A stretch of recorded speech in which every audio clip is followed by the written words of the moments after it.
Ku percaya semua untuk kebaikanku. Bila nanti telah tiba waktumu, ku percaya kuasa-Mu memulihkan hidupku. Waktu Tuhan pasti yang terbaik, walau kadang tak mudah dimengerti.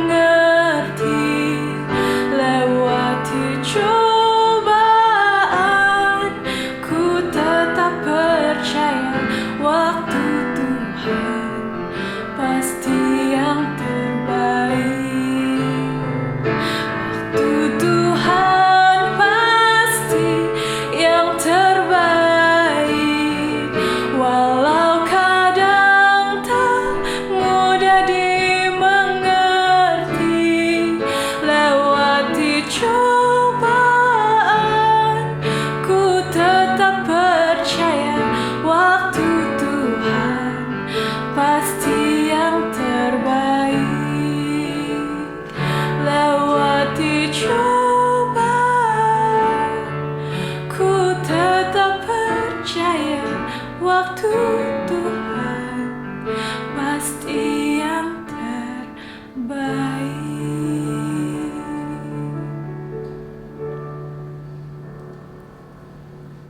Selamat pagi dan selamat hari Sabat semua. Puji Tuhan kita dapat bersabat lagi bersama pada hari ini. Jadi untuk memulakan acara Sabat kita, mari kita nyanyikan lagu pertama kita hari ini, Ku Rasa Bahagia.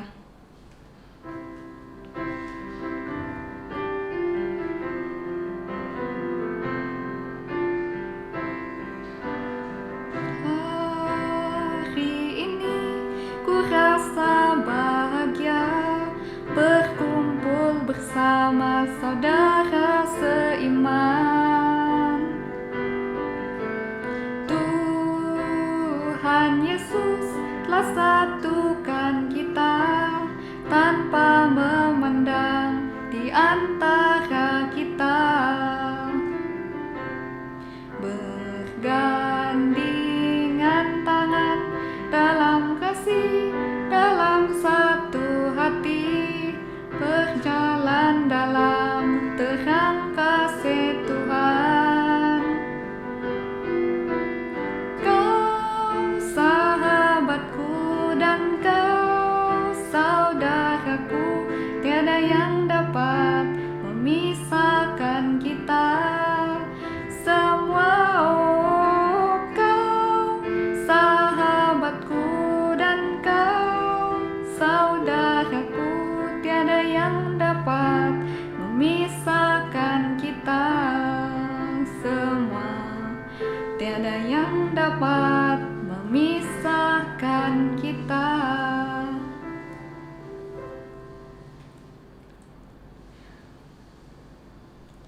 Terima kasih karena telah menyanyi bersama-sama. Dengan begitu bersemangat untuk meneruskan lagu puji-pujian kita, mari kita nyanyikan lagu You Are My All in All.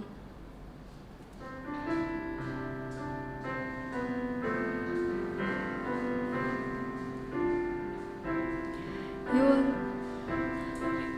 my strength when I am weak. You are the treasure that I seek. You are my all in all. Seeking you as a precious jewel, Lord, to give up I'd be a fool. You are my all in all. Jesus, Lamb of God, worthy is your name. Jesus, Lamb of God, worthy is your name. Taking my sin, my cross, my shame, facing a again, I bless your name. You are my all in all. When I fall down, you pick me up. When I am dry, you fill my cup. You are my all in all. Jesus, Lamb of God, worthy is your name. Jesus, Lamb of God, worthy is your name. Worthy is your name. Sebagai lagu pembuka, mari kita semua nyanyikan lagu Side by Side.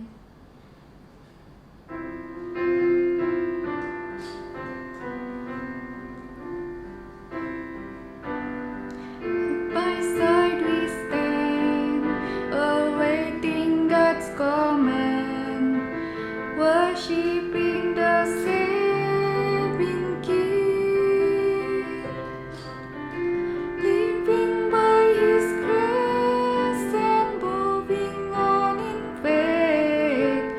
Jesus will see us through. Meet me in heaven, we'll join hands together. Meet me by the Savior's side. I'll meet you in heaven, we'll sing songs together.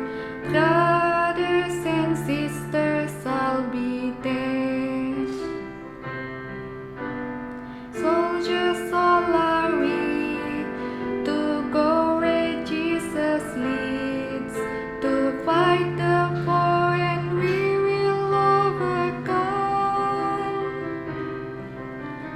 Heaven is our goal, to save every soul. Pray that we all will be there.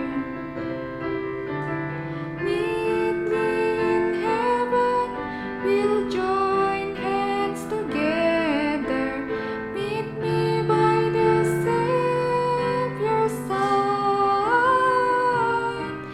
I'll meet you in heaven, we'll sing songs together. Brothers and sisters, I'll be there. Praise the Lord, we all will be there. Mari kita semua tunduk kepala dan saya pimpin dalam doa. Bapa kami yang bertakhta dalam kerajaan syurga, terima kasih Bapa karena telah bersama-sama dengan kami sepanjang 6 hari pekerjaan kami yang lalu.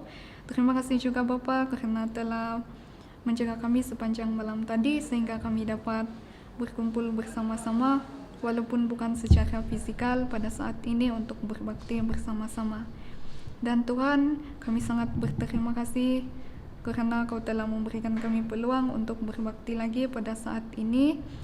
Tolong bukakan hati kami masing-masing agar kami dapat menerima setiap yang kami pelajari selepas ini. Dan Tuhan, kami juga mohon agar Bapa sentiasa bersama dengan orang yang akan menyampaikan pelajaran nanti pada sekolah Sabat. Terima kasih Bapa karena selalu bersama dengan kami dan melindungi kami. Terima kasih karena telah mendengar dan menjawab doa kami. Dalam nama Tuhan Yesus kami berdoa. Amin. Kita sangat diberkati pada Sabat ini karena Saudara Heri akan membawakan lagu istimewa. Jadi sama-sama kita dengarkan. Hai Happy Sabat semua, hari ini saya akan menyanyikan lagu yang bertajuk Kau Yang Terbaik.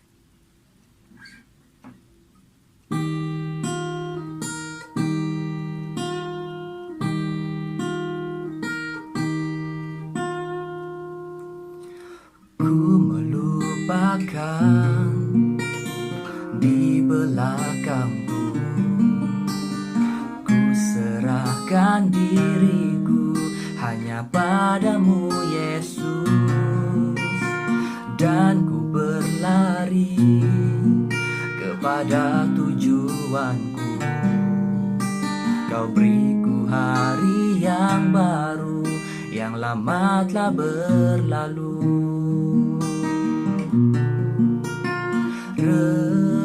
Rencanamu, oh Tuhan, indah bagiku, tak terbatas oleh pikiranku.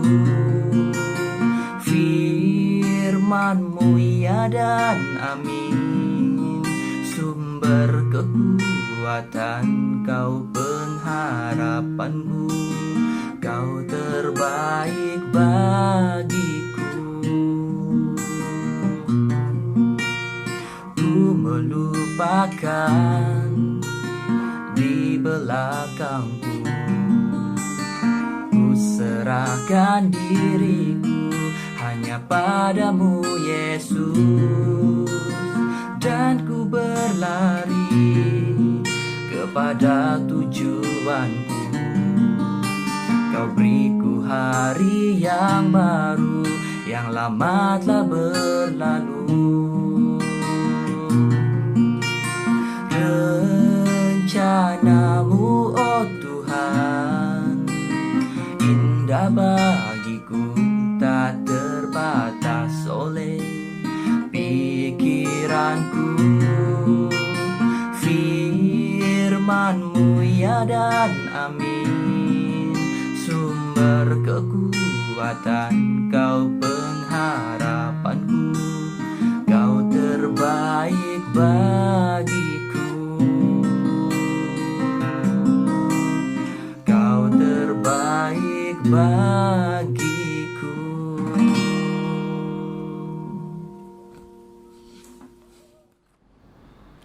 Oke, sama-sama kita katakan amin dengan lagu istimewa yang telah disampaikan.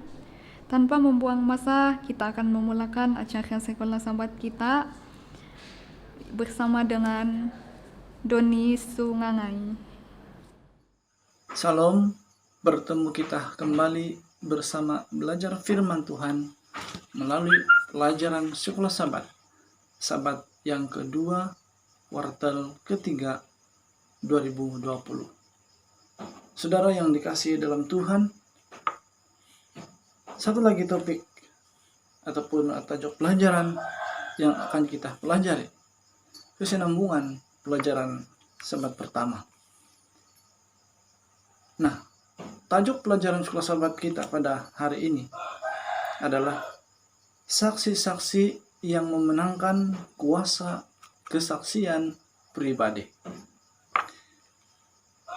Ayat inti ataupun ayat hafalan pelajaran Sekolah Sabat kita pada hari ini diambil daripada Kisah Para Rasul pasal 4 ayat 20. Dan firman Tuhan berbunyi,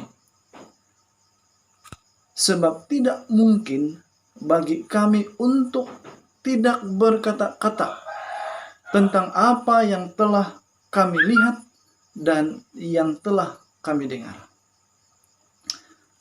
Sebelum kita teruskan belajar bersama firman Tuhan ini, mari kita tunduk kepala dan kita berdoa.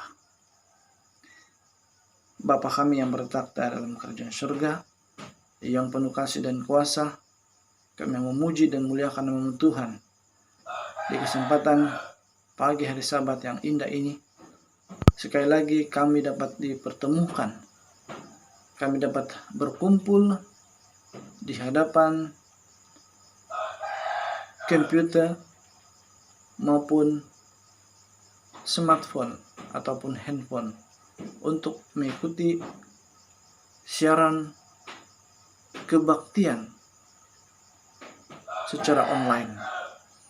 Tuhan, hamba secara pribadi menyerahkan diri kepadamu, mengakui segala dosa kesalahan terlebih dahulu, agar hamba layak dan menjadi berkat kepada umat-umat Tuhan dimanapun, khususnya yang menonton atau mendengarkan perkongsian firman Tuhan melalui pelajaran sekolah Sabat pada pagi hari ini pada hamba-Mu. Terima kasih ya Tuhan karena Engkau sudah melayakkan hamba. Kiranya Roh Kudus Tuhan menguasai hamba dan berbicara melalui hamba. Dan hanya kehendak-Mu yang terjadi apa yang akan hamba sampaikan. Terpuji nama-Mu Tuhan, terima kasih sudah mendengar dan menjawab doa ini. Engkau juga akan mengurapi para pendengar sehingga dapat benar-benar memahami dan seterusnya dapat mengaplikasikan firman Tuhan melalui pelajaran sekolah Sabat ini dalam kehidupan mereka sehari-hari. Di dalam nama-Mu Tuhan Yesus hamba berdoa. Amin. Nah, sekali lagi saudara-saudari yang saya kasih dalam Kristus,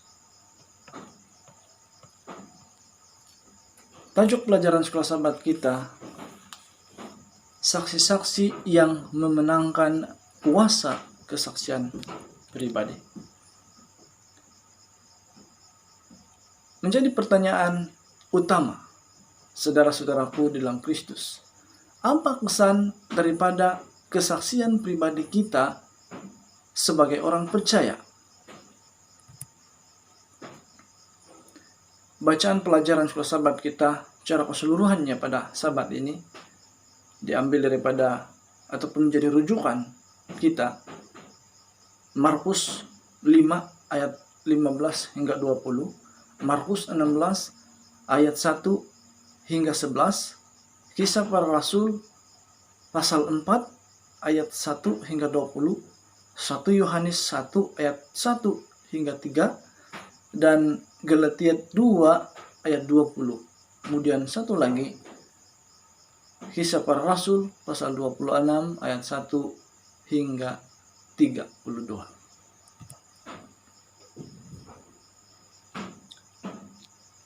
Sebab tidak mungkin bagi kami untuk tidak berkata-kata tentang apa yang telah kami lihat dan yang telah kami dengar. Saudara, mari kita masuk ke pendahuluan pelajaran sekolah Sabat ini. Ada kuasa luar biasa dalam kesaksian pribadi apabila hati kita dihangatkan oleh kasih Kristus dan kita diubah oleh kasih karunia-Nya. Kita mempunyai sesuatu yang bermakna yang diperkatakan tentang Dia. Menjadi persoalan, apa itu kesaksian pribadi, saudara-saudaraku? Kesaksian pribadi membagikan apa yang telah Yesus lakukan dalam kehidupan saya dan saudara, dan bagaimana Dia telah mengubah kita dengan orang lain, memberitahu orang lain tentang rahmat Tuhan yang luar biasa, dan betapa bersyukurnya kita atas keselamatannya, berbicara tentang bagaimana Yesus mengasihi kita dan bagaimana kita mengasihi Dia. Topik-topik perbincangan sekolah Sabat kita pada hari ini. Yang pertama, kesaksian lelaki kerasukan, saksi yang tidak dijangka. Kedua, kesaksian Maria, kegembiraan tanpa batas. Ketiga, kesaksian Petrus dan Yohanes, hidup yang diubah membuat perubahan. Dan keempat, kesaksian Paulus, pertobatan itu setiap hari. Dan yang kelima, terakhir, kesaksian Paulus, kesaksian pribadi yang luar biasa. Nah, ada 5 topik perbincangan kita pada hari Sabat ini. Namun dalam sesi pembelajaran ini kita hanya beringkasan. Kesaksian lelaki kerasukan, saksi yang tidak dijangka. Ini yang pertama.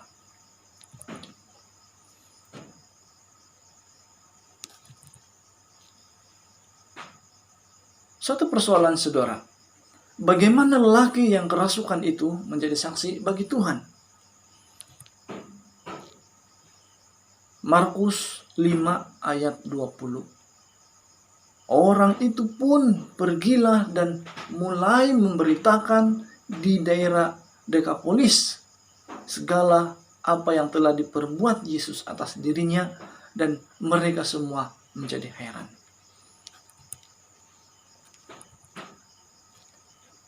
Dekapolis adalah sekumpulan 10 kota yang dekat dengan Laut Galilea. Mereka berkongsi budaya Yunani Rom, bukan Yahudi.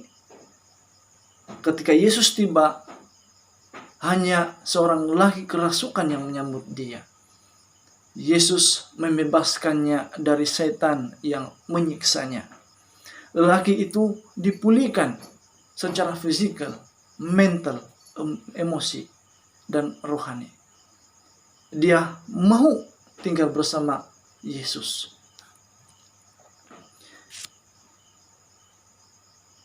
Namun Yesus memilihnya untuk menjadi misioneri pertama.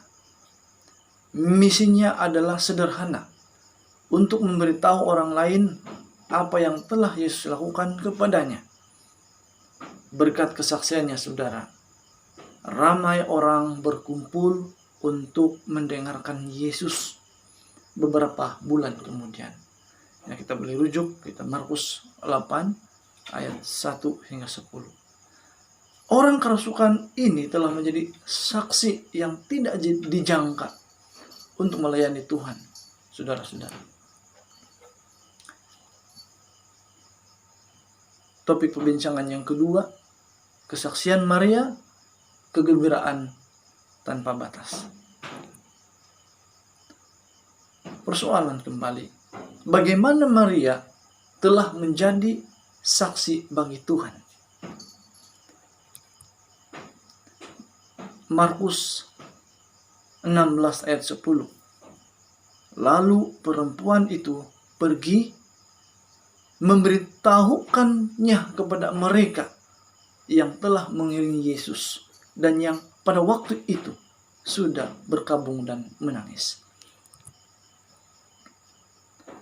Pada hari Minggu Kebangkitan, Maria berubah dari kesedihan kepada kebahagiaan, menangis karena kegembiraan, putus asa kepada pengharapan. Kemudian bertemu dengan Yesus pada hari itu menggembirakannya.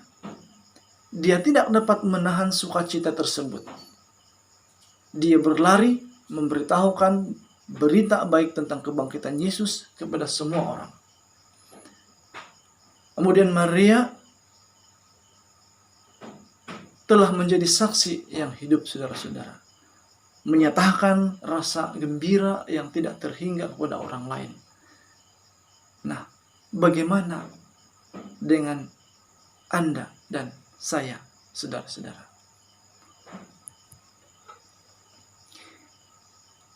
Kita juga harus berlari dan berkongsi pengalaman kita setelah bertemu Yesus.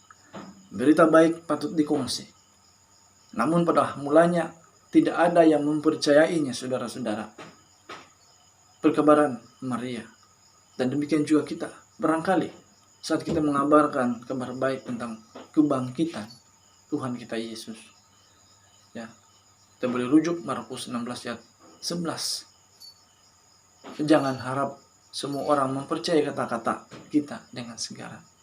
Namun akhirnya, saudara-saudara, perkabaran Maria.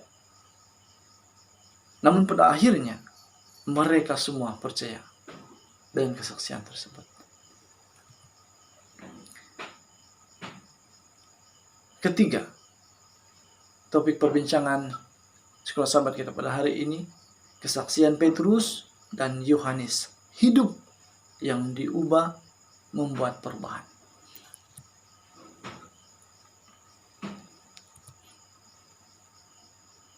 Bagaimana Petrus dan Yohanes telah menjadi saksi bagi Tuhan? Kembali pertanyaan saudara.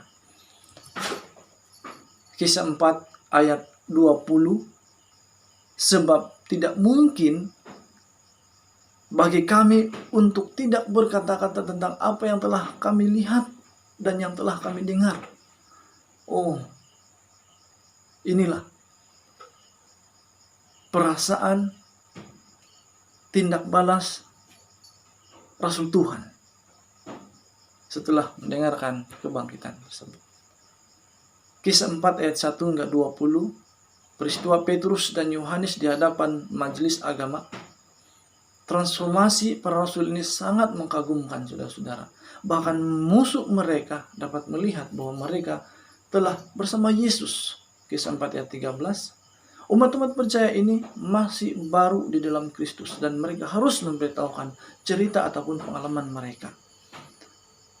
Petrus, seorang nelayan yang bersuara lantang, diubah oleh kasih karunia Tuhan. Yakobus dan Yohanes, anak-anak guntur yang sukar sekali mengawal amarah mereka, diubah oleh kasih karunia Tuhan. Thomas yang selalu curiga, diubah oleh kasih karunia Tuhan. Wah, kasih karunia Tuhan luar biasa, saudara-saudara.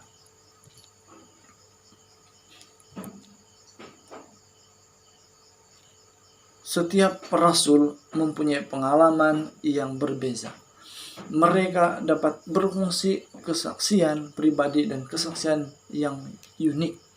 Bagaimana dengan Anda dan saya, saudara-saudara? Apa pelajaran yang kita boleh dapat dari tokoh-tokoh ini? Yesus juga boleh mengubah kita, saudara-saudara. Pengenalan dan perubahan yang berlaku dalam hidup kita jangan disimpan. Kita harus berkongsi pengalaman pribadi kita walaupun pada waktu yang sukar. Karena kasih karunia Tuhan, saudara-saudara. Baik, kita lanjutkan. Keempat, tajuk perbincangan kita atau topik perbincangan sekolah sahabat kita, kesaksian Paulus, pertobatan itu setiap hari. Bagaimana Paulus menjadi saksi bagi Tuhan? Bagaimana Paulus menjadi saksi bagi Tuhan, saudara-saudara? Galatia 2 ayat 20. Namun aku hidup, tetapi bukan lagi aku sendiri yang hidup, melainkan Kristus yang hidup di dalam aku. Dan hidupku yang kuhidupi sekarang di dalam daging adalah hidup oleh iman dalam anak Allah yang telah mengasihi aku dan menyerahkan dirinya untuk aku. Dalam Kisah Para Rasul pasal 26, kita mendapati Paulus sedang berdiri sebagai seorang banduan di hadapan Raja Agripa. Di sini dia berbicara langsung kepada raja. Paulus memberikan kesaksian pribadinya, bercakap tentang kehidupannya, bukan saja sebagai penganiaya, pengikut Yesus, tetapi kehidupannya di kemudian hari selepas pertaubatannya, yaitu kehidupannya sebagai saksi Yesus dan janji kebangkitan bagi orang yang mati. Kisah 26 ayat 8. Pertobatan Paulus adalah salah satu yang paling menakjubkan, saudara-saudara. Penglihatannya tentang Yesus yang dibangkitkan memicu perubahan radikal dalam hidupnya. Semasa berfungsi kesaksiannya, dia tidak hanya bercakap mengenai perubahan sekali dalam hidupnya. Dia menjelaskan bahwa Tuhan masih bekerja dalam hidupnya. Sesuai 1 Korintus 15 ayat 31, saya mati setiap hari. Artinya, pertobatannya diperbaharui setiap hari, saudara-saudara. Bersaksi adalah bukan tentang kita, tetapi Tuhan. Kesaksian ini adalah untuk berbagi anugerah pengampunan, berkat-berkatnya setiap hari, anugerahnya yang tidak habis-habis, kasihnya yang abadi. Sesuai firman Tuhan Mazmur 133 ayat 23 20 3, kemudian Yohanes 1 ayat 16, dan Yeremia 31 ayat 3. Ingat saudara, pertobatan itu berlaku setiap hari. Dan topik perbincangan sekolah sahabat kita yang kelima dan terakhir, saudara-saudara, kesaksian Paulus, kesaksian pribadi yang luar biasa. Kita ditanyakan, bagaimana Paulus bersaksi seterusnya?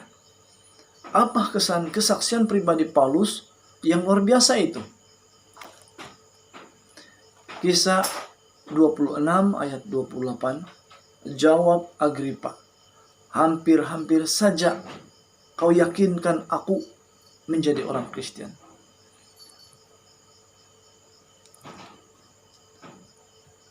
Mari kita lihat Paulus sekali lagi berada di hadapan Raja Agripa, saudara-saudara.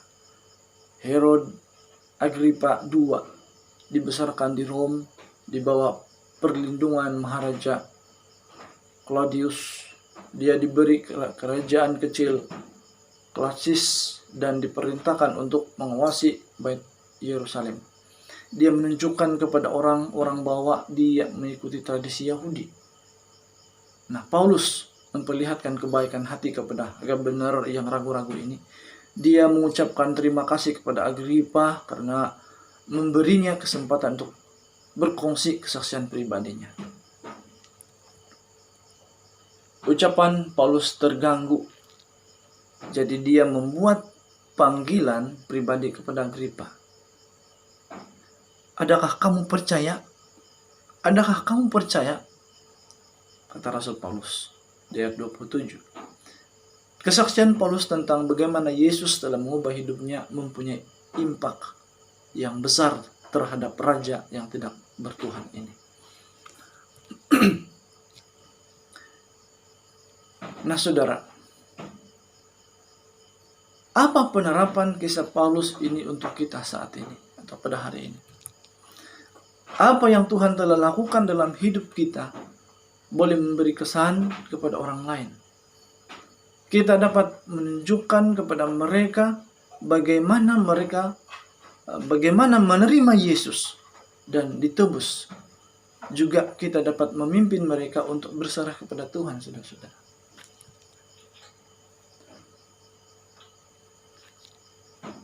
Pena inspirasi atau nubuat mengatakan, intipati kehidupan Kristen adalah satu hubungan yang benar-benar bermakna dan penuh dengan Yesus, sehingga kita rindu untuk mengongsikannya. Walau sebegitu penting dan benar pun suatu doktrin itu, ia tidak dapat menggantikan hidup yang telah diubah oleh kasih karunia dan diubah oleh kasih. Juru selamat tahu bahwa tidak ada perbedaan pendapat, meskipun masuk di akal, akan melunakkan hati yang keras atau menghancurkan lapisan keduniawian dan kasih akan diri sendiri. Dia mengetahui bahwa murid-muridnya harus menerima pemberian surga, bahwa Injil akan mengesankan hanya bila itu dimasurkan oleh hati yang dihangatkan dan bibir yang difasihkan oleh pengetahuan yang hidup tentang Dia yang menjadi jalan kebenaran dan hidup. Dia menambahkan satu gagasan yang penuh makna. Kasih Yesus yang menakjubkan akan melembutkan dan menawan hati. Sedangkan penggulungan doktrin tidak membawa apa-apa pencapaian. Kesimpulan pelajaran sahabat kita pada hari ini, saudaraku dalam Kristus Yesus, terdapat kuasa yang luar biasa dalam kesaksian pribadi Anda dan saya. Apabila seorang individu menerima Kristus dan hidupnya diubah secara dramatik, orang boleh melihatnya. Nah, marilah kita menjadi saksi yang bersemangat seperti orang yang kerasukan Maria, Petrus, Yohanes, Thomas, dan Rasul Paulus dalam memberitakan kabar sukacita yang terjadi dalam kehidupan kita. saya dan saudara. Saudara, pelajaran sekolah Sabat atau ringkasan pelajaran sekolah Sabat kita sampai di sini saja. Kiranya Tuhan memberkati. Mari kita berdoa. Oh Tuhan Bapa kami di surga, terpujilah nama-Mu. Terima kasih firman-Mu melalui pelajaran sekolah Sabat pada hari Sabat ini menguatkan kami, mengingatkan kami apa itu kesaksian pribadi dan mengapa perlunya kesaksian pribadi. Karena kasih karunia-Mu Tuhan, karena rahmat-Mu yang tidak berkesudahan. Terima kasih karena Tuhan sudah memberkati para pendengar di luar sana. Terima kasih ya Tuhan, karena Engkau juga sudah mengampuni segala dosa kesalahan kami. Dan kiranya Roh Kudus Tuhan terus memimpin, mengajar, dan terus menuntun kami agar tetap setia kepada Tuhan sampai kepada kedatangan-Mu yang kedua kali di dunia ini. Melalui Yesus Kristus, hamba-Mu berdoa. Amin. There was a silent killer in Yorina's home. Our family was eventually dying because of our kitchen, because what was produced from the kitchen was not healthy to the body. It was slowly sapping the life and health of his family. Yorina and his wife got sick. Yorina was feeling worse every day. He felt so sick that he thought about committing suicide. That was until he discovered the silent killer that was slowly taking away their health. The type of food we were using was already damaged food, overcooked, and all that. When I came across one Seventh-day Adventist evangelist, and I read through some of his literatures, I discovered that I was living a very wrong life. A ray of hope came when Yorina learned of a health seminar organized by the nearby Adventist church. He asked his wife to go since he was feeling very sick. After the meeting, Yorina's wife came home, equipped with newfound knowledge. As she made me feeling bad, she started applying water therapy on me straight. What she learned there, she never had idea about that ever. She applied the water therapy, cold and hot water on me, covering me, and before you know, I was sweating. We started having a new lifestyle. The lessons from the health seminar had a tremendous impact on Yorina and his wife. Their yard, which was once full of chickens, is now empty. In its place, Yorina planted different types of medicinal and health-giving plants like moringa and aloe vera. The plants are all around their house. They also take advantage of fresh fruits and vegetables, which are abundant in Nigeria. Yorina is now living a healthy and happy life. He and his wife are ambassadors of the health message, teaching what they learn to anyone they can. They started building a small space in front of their house where they can teach people about health and the Bible. They've also used this space to start a small Bible study group. But Yorina is just one man, and the city of Abuja has more than 3 million people who would benefit a lot from hearing the health message. This quarter, your 13th Sabbath offering will help build a medical center there. This center will help treat illnesses and show people a better way to live. I look forward to a medical center that people will say that there's a health facility. When you go there, all you see is love within the health workers there.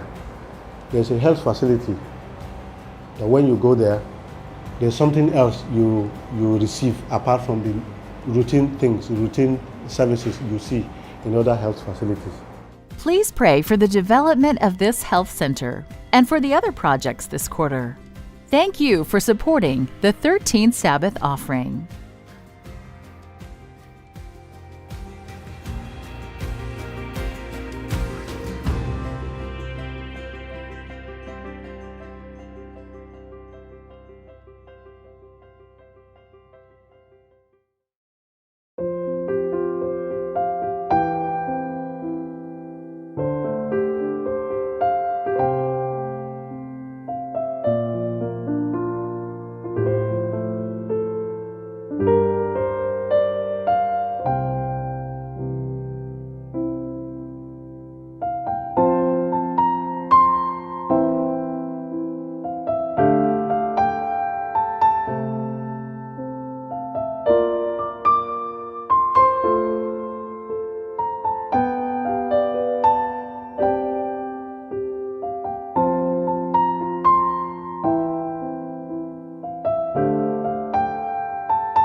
Story time.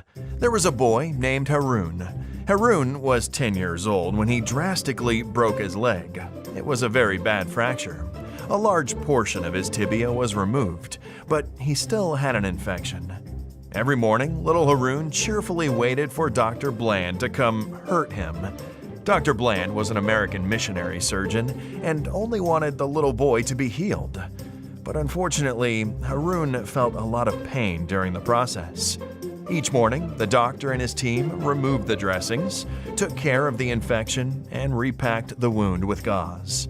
Haroon was a very brave kid, and as soon as the procedure was over, his bright smile returned.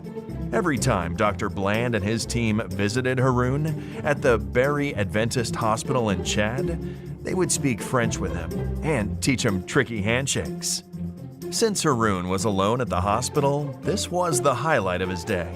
You see, in medicine, sometimes doctors have to cause pain in order to heal. So you always have to trust that everything they do is for your own good. Do you likewise trust Jesus? Do you believe that He may take your offerings and bless those who are hurting around the world? When distributed as suggested by the Combined Offering Plan, 50 to 60% of your promise will support your local church. 20 to 30% will help to fund your field's missionary projects. And the other 20% will go towards worldwide missionary projects like the World Mission Fund, which supports more than 400 missionary families. You may also give directly to the World Mission in addition to your promise, the regular and systematic offerings, by writing World Mission Offering on your tithe envelope, or by visiting giving.adventistmission.org, then clicking on My Donation is For and selecting World Mission Offerings. Thank you in advance for your generous giving. May we put our desires last and God first. Sekali lagi saya ucapkan selamat Hari Sabat, Happy Sabat kepada kita semua yang sedang mengikuti perbaktian online pada Sabat ini. Pada masa ini kita akan mulakan Divine Service kita dengan menyanyikan lagu-lagu pujian. Jadi lagu pertama kita akan menyanyikan Pass It On.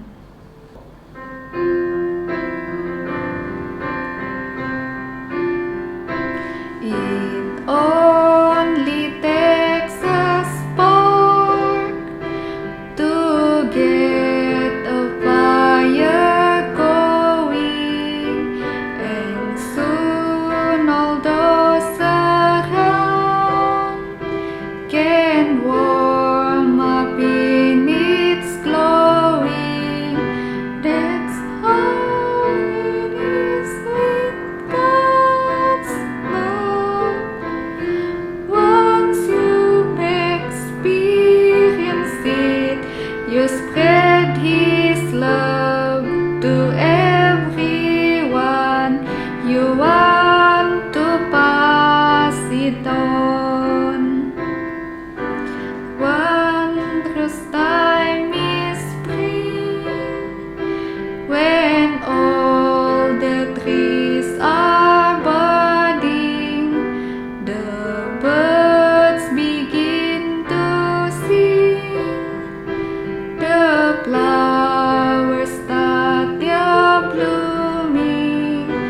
That's how it is with God's love. Once you experience it, you want to sing. It's fresh like spring. You want to pass it on. I wish for you, my friend, this happiness that I found.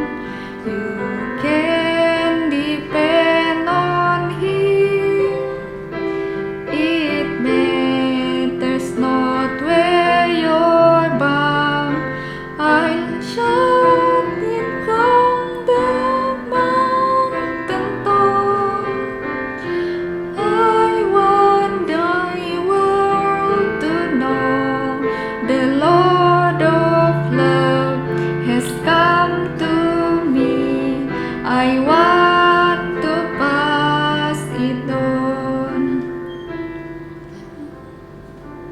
Sebagai lagu kita yang kedua, kita akan bersama-sama menyanyikan This Is My Father's Well.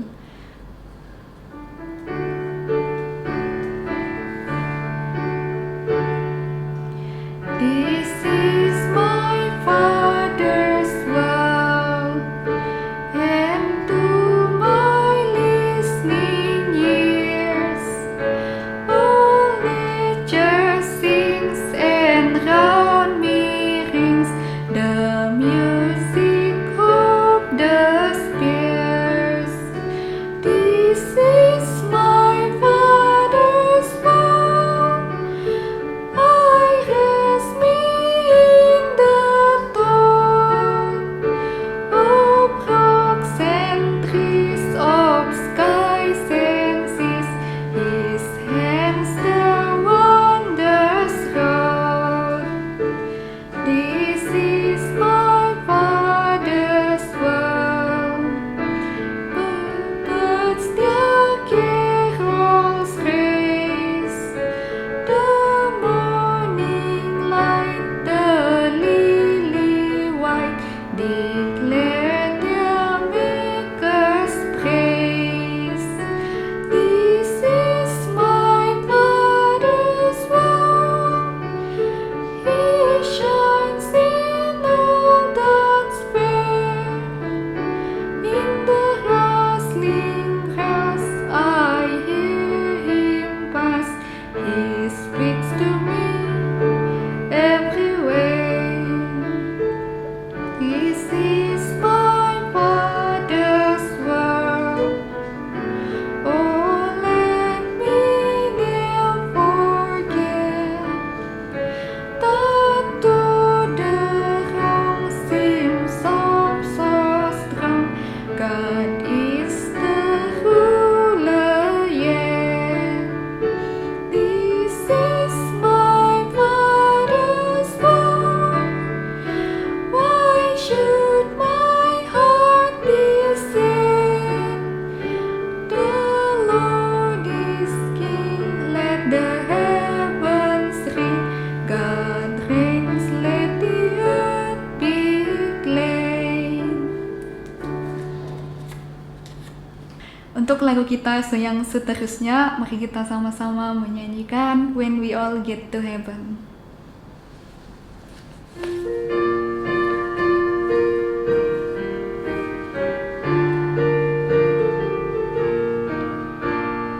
Sing the wondrous love of Jesus, sing His mercy and His grace.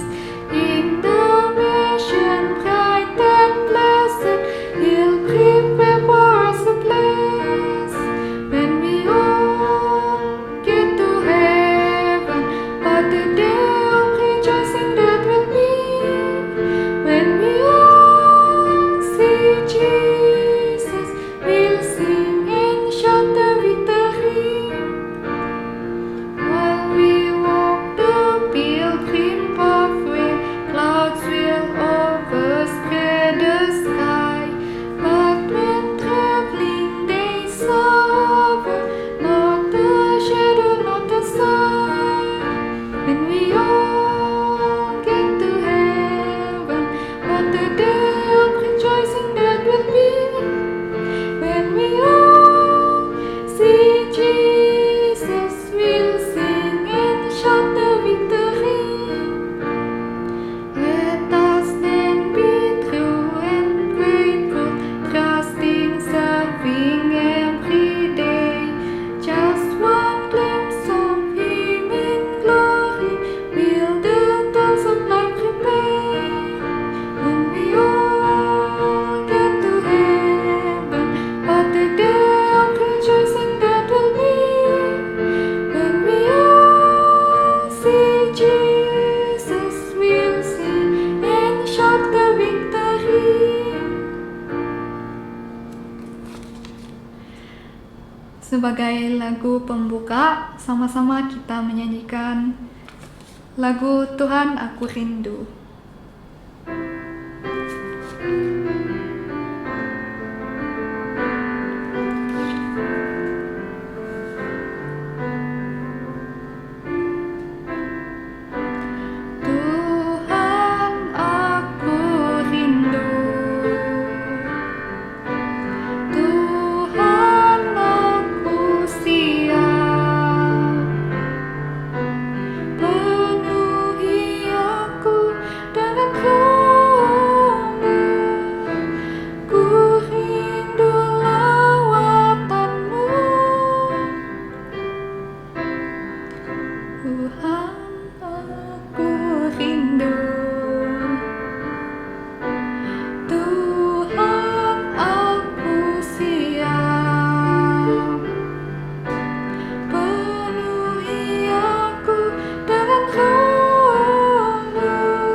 Ku rindukan Roh-Mu mengurapi saat ini, Tuhan. Oke, mari kita semua tunduk kepala dan pimpin dalam doa. Bapa kami yang bertakhta dalam kerajaan surga, terima kasih Bapa karena telah bersama-sama dengan kami sepanjang acara sekolah sahabat kami tadi, dan terima kasih juga karena telah bersama kami sehingga ke saat ini. Dan Tuhan, apa saja yang akan kami dengarkan selepas ini, biarlah itu menjadi satu pelajaran yang baru untuk kami gunakan dan kami bagikan kepada teman-teman kami pada 6 hari pekerjaan kami yang akan datang. Dan Tuhan, kami juga ingin mendoakan semua yang mungkin tidak dapat mengikuti kami saat ini, biarlah Kau selalu memberkati mereka sama seperti Kau memberkati kami juga. Dan Tuhan, saya berdoa khas untuk pembicara kami, biarlah Bapa Anda bersama-sama dengannya. Apapun yang dia sampaikan Bapa, biarlah itu berasal daripada-Mu. Terima kasih Bapa karena selalu mendengar dan menjawab doa kami. Dalam nama Tuhan Yesus kami berdoa, amin. Kita sangat diberkati pada hari ini karena kita akan mendengarkan satu lagu istimewa daripada Philips Family. Sama-sama kita dengarkan dan hayati message yang akan disampaikan.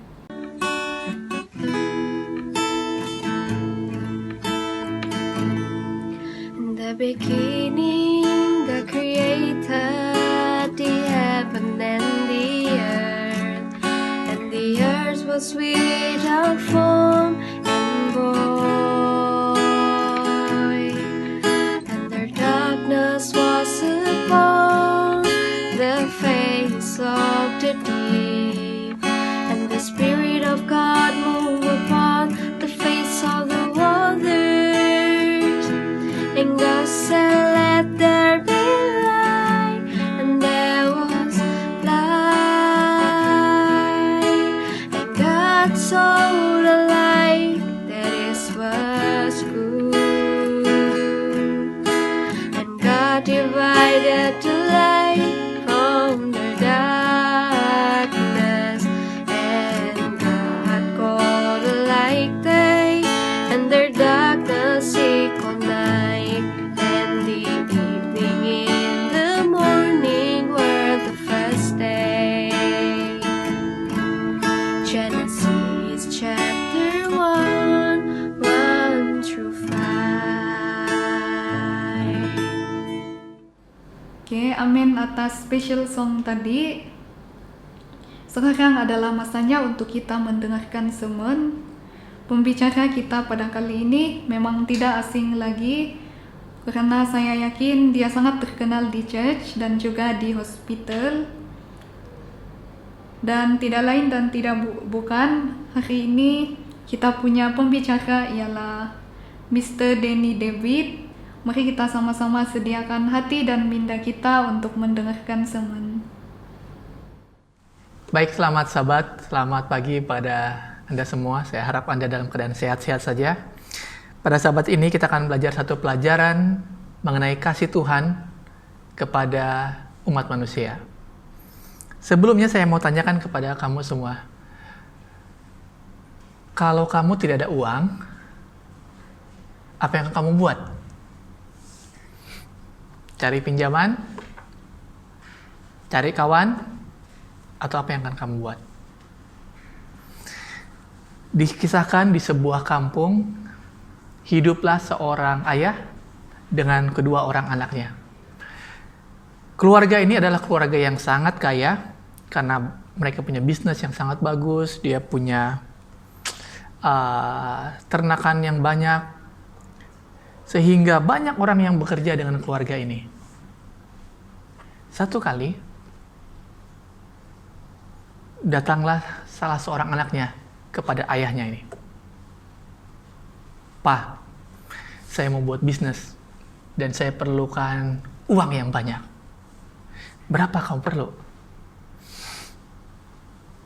"Saya rasa, Pak, saya perlu banyak ini. Boleh tidak kamu bagikan harta warisan itu untuk saya sekarang?" berapa yang kau perlu? Kenapa sampai harus ambil harta warisan segala? Kamu pikir-pikir dulu berapa yang kamu perlu. Setelah itu kita bincang lagi esok hari. Keesokan harinya pun anaknya mengatakan, "Pa, saya masih juga mau supaya engkau berikan kepada saya harta warisan, supaya saya boleh mulai bisnis saya." Setiap hari, dan setiap hari anaknya terus meminta kepada orang tuanya, kepada ayahnya untuk bagikan harta warisan, supaya dia boleh memulai bisnis dia. Kalau kamu jadi orang tua, itu apa perasaan kamu? Biasanya harta warisan itu baru dibagikan kalau orang tua tersebut meninggal. Pada waktu anaknya ini meminta,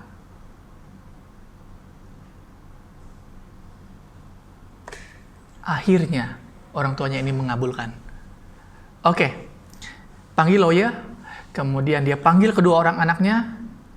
Dia bilang, karena kamu anak yang paling kecil, kamu hanya dapat 1/3. Sedangkan abangmu mendapatkan 2/3. Kamu setuju? Setuju. Akhirnya, si anak yang paling bungsu ini, dibagikan hartanya 1/3 untuk dia sebagai harta warisan. Saat dia terima ini semua dengan hati yang senang, dia mau mulai bisnis di kampung dia. Tapi apa yang terjadi saat dia mulai mau buka akan bisnis dia? Orang-orang di kampung dia mulai merasakan, ini bukankah anak ini bukankah orang yang, anak itu dia ada sedang, ini anak durhaka, karena dia mau minta harta warisan padahal bapaknya belum meninggal. Berita ini tersebar di kampung mereka, sehingga anaknya ini merasa, aduh, punya bising kampung ini, lebih baik saya pergi ke tempat lain. Jadi dia putuskan untuk jual semua harta yang dibagikan oleh bapak dia. Dia jual semuanya dengan harga yang lebih murah, dan uang itu dia pakai untuk pergi ke bandar. Wah, dengan uang yang banyak, orang kampung pergi ke satu bandar yang besar. Apa yang dia buat? Banyak kawan, karena dia punya uang yang banyak. Dia mulai kasih pinjam ke orang-orang yang lain. Ada kawan-kawan yang dapat, mau pinjam uang, dia kasih pinjam dengan senang. Dan dia mulai bisnis dia. 1 bulan, 2 bulan, berapa bulan berlalu, semua nampak bagus. Tapi pada satu kali, ekonomi dia tiba-tiba hancur. Bisnis dia yang selalu dia jalankan, ternyata dia ditipu orang. Orang yang pinjam uang ke dia tidak pernah nampak lagi dan tidak kembalikan uang dia. Along-along mencari dia, karena dia menjadi garantor untuk orang-orang yang meminjam. Kehidupan anak ini, anak si bungsu ini, dalam masalah besar. Akhirnya usaha dia semua bankrupt, semua hancur, dan dia tidak punya apa-apa. Bertahan hidup di bandar bukan senang, kan? Mungkin ada kamu yang sekarang ini kerja pun belum, tapi harus ada expenses yang kamu kasih keluar. Itulah yang terjadi mungkin, dan bahkan lebih parah yang terjadi dengan anak yang bungsu ini. Dia coba cari kerja satu ke tempat yang lain, tapi dibilang dia tidak punya skill, karena dia lahir dari keluarga yang kaya. Hanya ada satu yang mau terima dia, yaitu seorang majikan yang jahat dan membagikan kerja dia sebagai pemberi makanan babi. Dia dibilang kau kerja di sini, tapi makanan pun dia tidak dibagikan. Beberapa hari dia tidak makan. Dia sudah sangat kelaparan.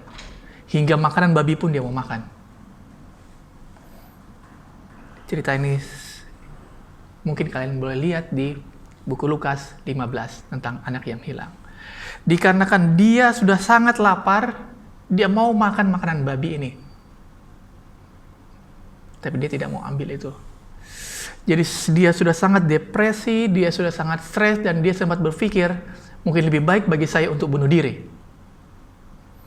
Pada saat dia sudah siap-siap mau bunuh diri, dia teringat akan apa pesan dari orang tuanya. Dia bilang, kalau nanti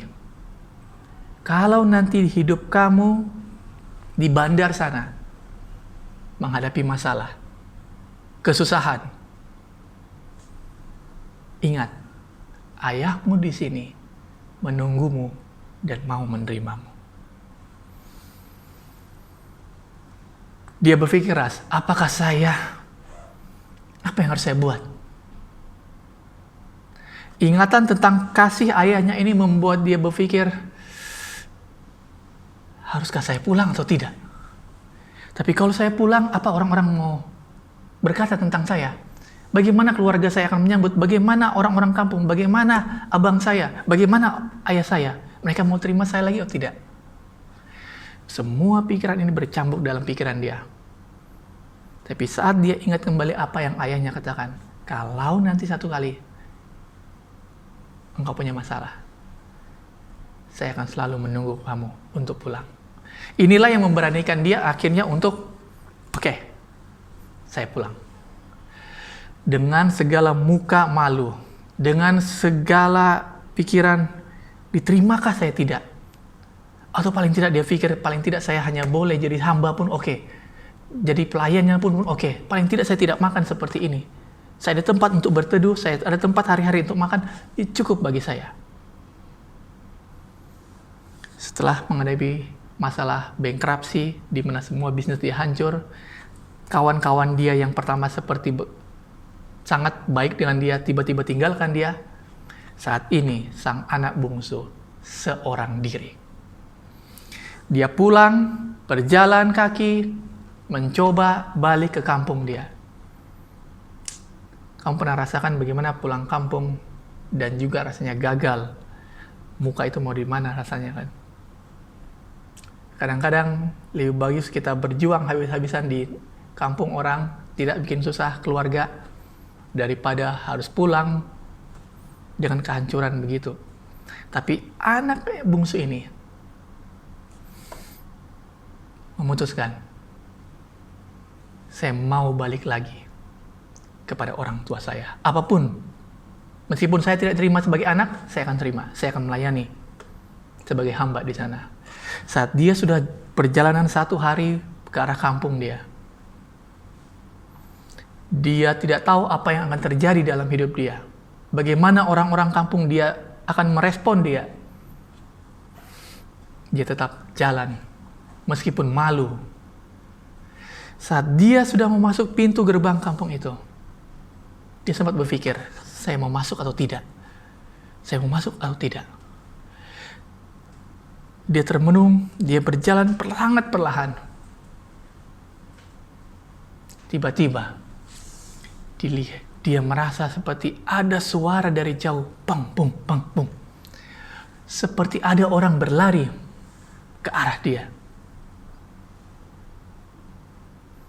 Dia semakin tunduk malu, jangan-jangan ini adalah orang-orang kampung yang mau menghina saya, yang mau mengusir saya. Saat dia terdiam, berjalan perlahan,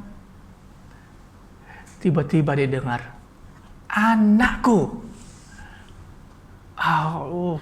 Saat dia sebenarnya mendengar ada suara itu dan dia melihat ada orang yang langsung memeluk dia. Dia angkat mukanya. Itu adalah ayahnya.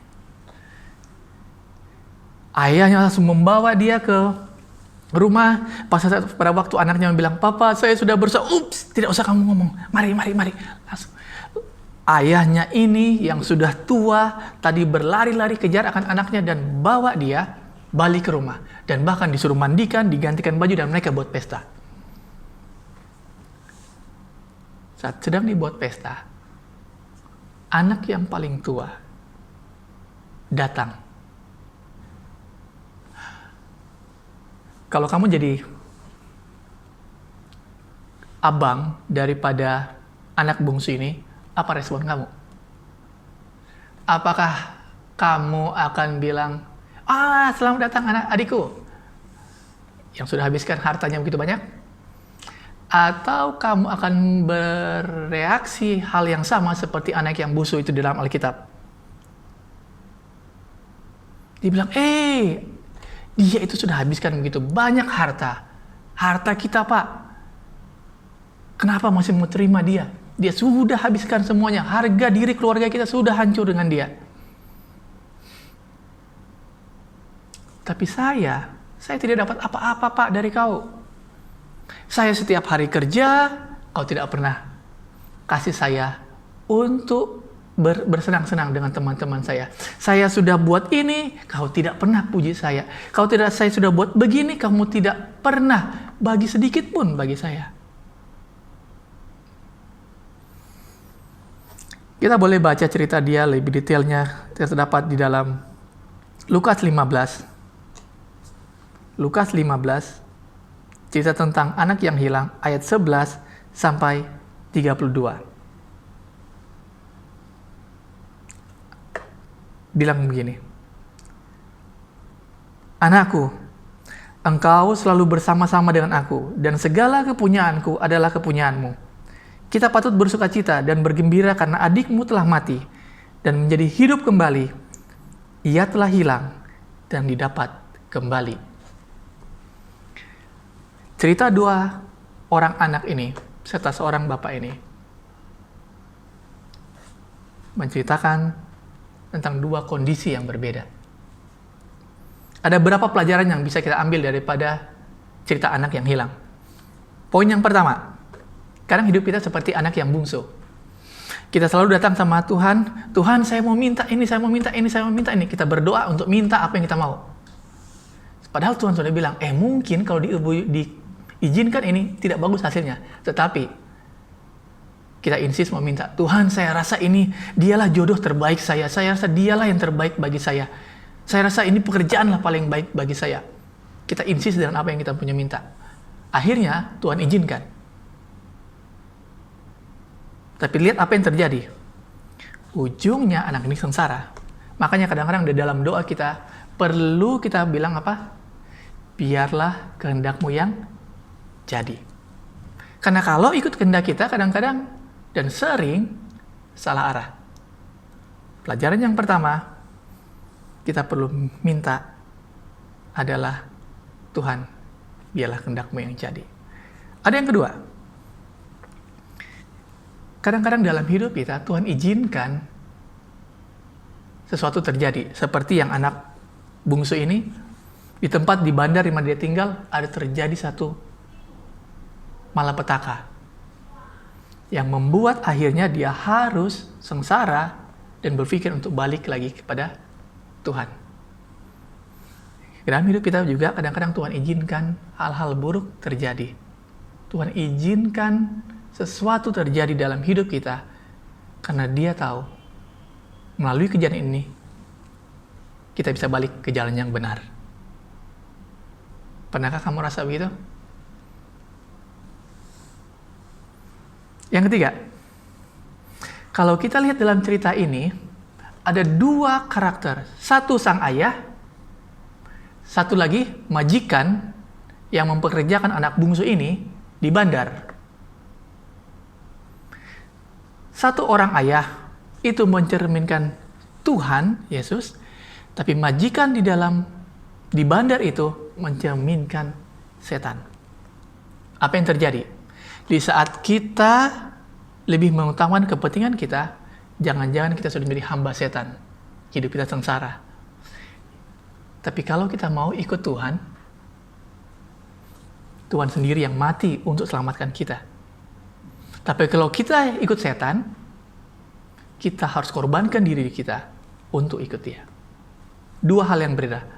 Siapa pada hari ini kita mau pilih? Mau ikut Tuhan yang sudah mati di kayu salib untuk keselamatan Anda dan saya, atau ikut keinginan pribadi kita dan menjadi hamba setan? Pilihan itu kembali kepada Anda. Pelajaran nomor 4. Kasih sang ayah kepada anak yang bungsu ini sama dengan kasih Tuhan kepada kita. Dia tidak lihat apa yang terjadi di masa lalumu. Mungkin sekarang ada di antara kita sudah jauh daripada gereja, jauh daripada Tuhan. Baik itu dikarenakan kita punya pergaulan, baik mungkin dikarenakan kita punya pekerjaan, baik mungkin kita sudah mengalami hidup yang sangat sengsara, dan mungkin kita sudah salah jalan. Tapi kalau kita mau datang sama Tuhan, Tuhan tidak akan lihat yang masa lalumu. Tuhan yang mau lihat adalah hidup kita sekarang dan selanjutnya. Kalau setan, dia selalu membawa, hei, ingat masa lalumu, ingat masa lalumu. Tapi kalau Tuhan bilang, datang pada saya sekarang, lupakan masa lalumu, karena saya sudah mati untukmu.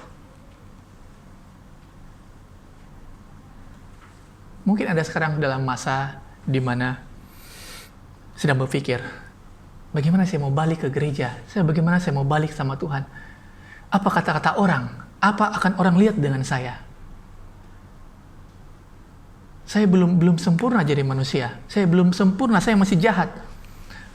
Tidak ada yang sempurna di dunia ini. Orang di dalam gereja pun tidak ada yang sempurna. Dosa kita, semua kita adalah manusia berdosa. Tapi Tuhan mau selamatkan orang-orang berdosa. Dia datang untuk cari domba yang hilang. Dia datang untuk orang-orang berdosa, bukan untuk orang-orang benar ataupun orang-orang yang merasa benar. Bagi kita semua yang merasa diri kita berdosa, banyak salah, itu tujuan Tuhan datang ke dunia ini untuk cari kamu semua, kita semua. Maukah kita datang?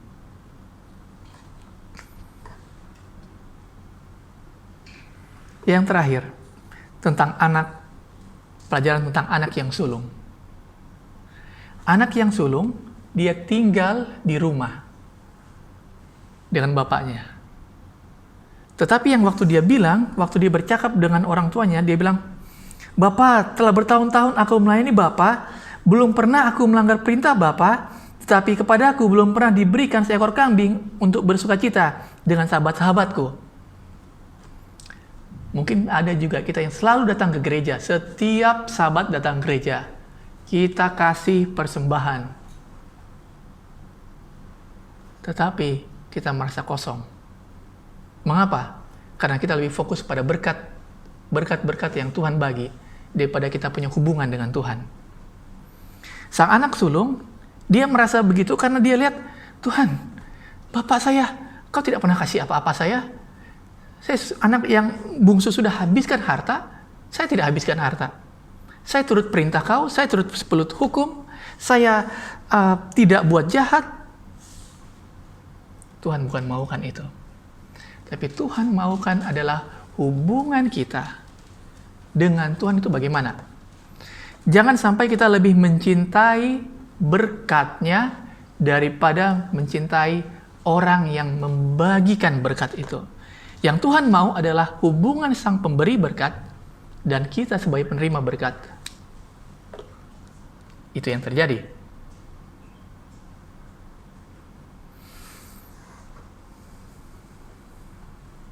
Kesimpulan cerita ini, apakah Anda, baik itu Anda sebagai anak yang hilang, yang mungkin saat ini sedang jauh dari Tuhan, Tuhan mau panggil Anda kembali untuk membangun sebuah hubungan yang baik dengan Tuhan. Tuhan masih menunggu Anda sampai sekarang. Apapun masalah yang Anda hadapi, apapun yang terjadi dalam hidup kamu, Tuhan sudah bayar lunas dengan darahnya untuk selamatkan kita. Maukah kita datang sama Dia? Atau mungkin kita punya kejadian kita seperti dengan anak yang sulung. Ya, kita datang gereja setiap hari, kita datang gereja setiap Sabat, kita tidak buat jahat, tapi kita tidak punya hubungan yang rapat dengan Tuhan. Pada sahabat ini, Tuhan maukan kita untuk menjalin satu hubungan yang baik bagi Dia. Karena Dia sudah mati bagi kita. Maukah Anda datang dan mengatakan, Tuhan, saya mau ikut Kau sepenuhnya. Saya mau ikut Kau dengan sepenuh hati saya. Dengan segala dosa-dosa saya mau ikut Kamu. Saya membacakan satu ayat terakhir di dalam Yeremia 29 ayat 13. Ini janji Tuhan dibilang. Yeremia 29 ayat 13. Kamu akan mencari aku dan kamu akan menemui aku karena kamu mencari aku dengan sepenuh hati. Kalau kita cari Tuhan dengan sepenuh hati, kita akan menemukan Tuhan. Tuhan tidak perlukan kita menjadi orang suci untuk datang kepada Dia. Yang Dia perlukan adalah kepenuhan hati kita untuk datang sama Tuhan, datang sebagaimana kita adanya. Tuhan memberkati kita sepanjang sabat ini. Amin. Sebagai menyambut pelajaran tadi, mari kita sama-sama nyanyikan lagu Softly and Tenderly. Tatkala Tuhan memanggil kita, mari kita datang kepadanya.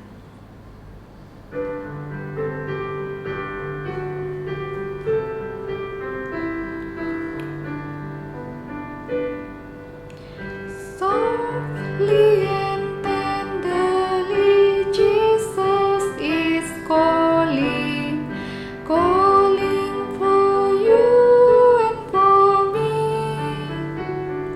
See all the earth is waiting and watching, watching for you and for me. Come home, come home. You who are weary, come home.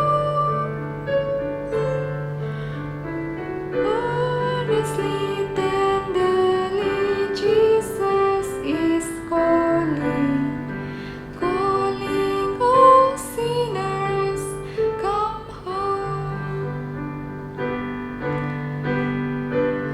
For the wonderful love He has promised, promised for you and for me. Through all our suffering, mercy and pardon, pardon for you and for me. Come home, come home. You who are weary, come home. Earnestly, tenderly, Jesus is calling, calling all sinners, come home.